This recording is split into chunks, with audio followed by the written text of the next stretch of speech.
mean, ultimately, the customer journey to me is absolutely everything. It doesn't matter how you operate. It doesn't matter if you've got reception, no reception, you've got senior staff, you don't have senior staff. What happens in that customer journey for them to feel so comfortable that they want to come back, and they want to come back again and again, and they really leave the salon feeling wow, or the spa feeling wow, I want to, I've had such an amazing time. And a lot of time we underestimate all those little tiny details, isn't it, of that customer journey that's going to make you feel that it's not just a local salon, it's not just a local spa, it's not just a local hairdresser. I just feel really special. So it's down to the team, it's down to the little details of when do you offer coffee and everything else. But we talk a lot of that about that with the members, and it is a little bit daunting as to where do you start. And also I think it's that sometimes we put more or too much onus on the treatment and delivering the treatment, which of course is a major part of what you do. But actually it's the whole journey from it's from when they first find you, they call you, they walk through the door, all of that. And like you said, it's the little touches. I think you're quite often remembered for the delicious coffees and biscuits, and it's those things that clients remember, the way that you took the time with them, you spoke to them, you let them have their moment if they were feeling down or they needed someone to chat to, because quite often that's what happens when you're in that business as well. And like you said, it's where to start, and we always start with, first of all, the analysis of the journey. And obviously we use our own tools to do that. So we're looking at the before, the during and after. So you're looking at what's a strength, are you strong in this area of the customer journey? Is there a weakness here? Do you offer this? Do you offer that? What does it look like? So you're doing a full analysis of that. And it's not just the owner to do that. That is also very good to do with the manager and the team as well, actually. I think the team are very good at analysing that or thinking about it and coming up with ideas as well. Sometimes too expensive ideas. Yeah. I think we need to invest in this. No, we don't. Yes. But I think it's underestimating the small, little, tiny details that are going to make a huge difference of how you feel. But when it is about where to start, for me, there's two obvious things.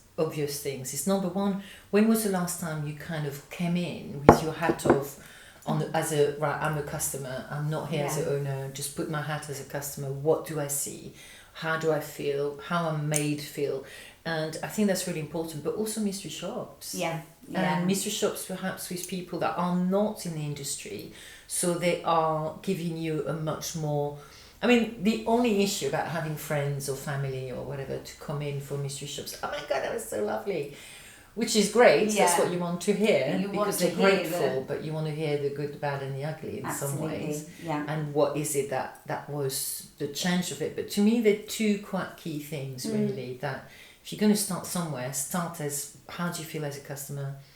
Have you had a mystery shop?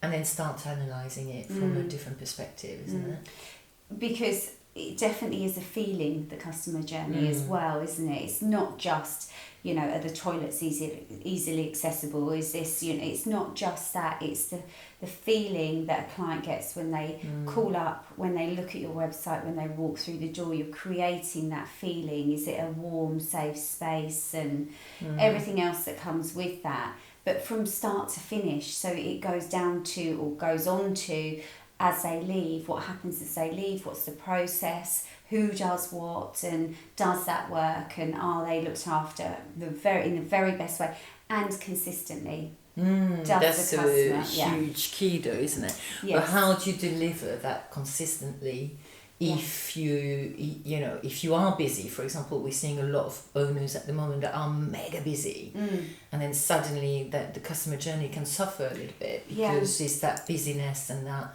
perhaps lack of focusing on that customer journey.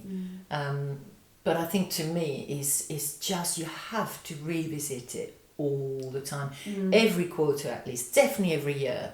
What's happened? I used to love doing that in January, but every quarter kind of revisit it, isn't it? Yeah, and and then from after you've done all those areas, then you're looking to build a story almost. For me, that's what I feel like it is, the customer journey. And we've got some examples of those. It's a story of how, when the client walks through the door, what happens, who comes and gets them, and where do they go, how are they shown to their room, who does the consultation form. It's a story of their journey within your business.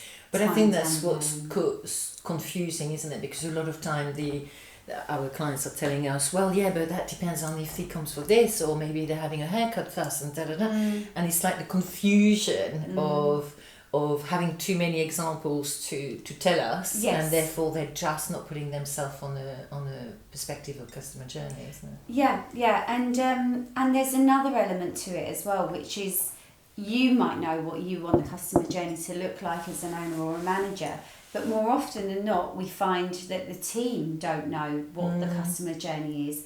And we've had a couple of clients lately do that within a team meeting, actually, is to kind of do the customer journey with the team. Maybe half the team are clients, half one's reception, and so on. So they're kind of walking every area of the business.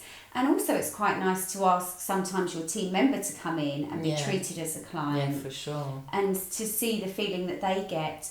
And then another thing is that we used to do this with group coaching in reception, was to get them to call other clinics, salons, not your competitors, not someone down the road, but someone far away, just to understand how that sounds like to them, and how you can either think, oh my goodness, we definitely wouldn't want to do that in our business, or that was a really poor service.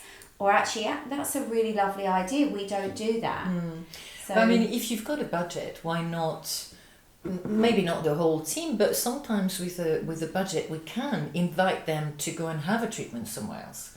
What did they like? What they didn't like? And really understand the customer journey on how they felt from the appointment perspective. Yeah. But having that feedback and discussing that feedback. Yes. What was good? What was not good? Because sometimes we do things, especially when we have a team or when we are on our own, really, we're in a habit, isn't it? There's a habit and deep-rooted habit of this is how we've always done it. Yeah. And ultimately, yes, okay, but what if we analyse how we're going to make sure that you deliver something, like you said, consistently, but also perhaps inputting a little something in that journey that's going to make a huge difference into how the customer feels, really, ultimately, isn't it? Yeah, and exactly. It might only be something very minute that you need to tweak, and actually the team are so good at that. When I used to discuss it with my team, thankfully it wasn't expensive, but they come up with like these really just nice little ideas, and even down to, if a client's wearing jewellery, where does it go? Do they have a place to put their jewellery? Yeah. What's the process with that? And I know that sounds really picky. I was going to say pernickety, but I don't know if that's... Is pernickety? No idea. It's a big word. I think it is a big word for a big girl. I think... But that's the level that you need to get down to when you're analysing. But what I get frustrated with sometimes when it comes to that analyse of the customer journey, you just mentioned the jewellery box, for example. I was dealing with a few clients in central London where, there was very, very expensive rings on the fingers. And therefore I was talking to the owner saying, well, when I did the mystery shop, there was in a box and I would have liked to put my jewellery in it. And she was like, I don't want to be responsible for that 25 to 50 grand ring. Yes. So no, there will be no jewellery box. It's down to them to deal with that. And it really kind of actually struck me as, you can't have the same journey for everybody. No. You can't have the same, uniform, because it wouldn't make you unique in the first place, isn't it? And analysing what you need to do and what you want to do within the business, making sure that you offer... I constantly offered coffee when I'm about to have my nails done. I can't even pick up the cup. Yeah. Do we do that before or do we do that after? And little details like that's going to make a difference, and it's going to make you really ultimately very unique. So all you have to do now is press the subscribe button and join us every week for an insight chat. And if you have any burning questions that we haven't yet answered, then just pop in the comments below or send us an email and we can include them in one of our weekly chats. I've started this amazing community of like-minded salon owners to join us on a monthly basis with our Inside Chat subscription. Yeah, on that chat as well, you'll also get access to lots of free downloads and content that can really support you in your business. And thank you so much for listening. And we'll see you next time.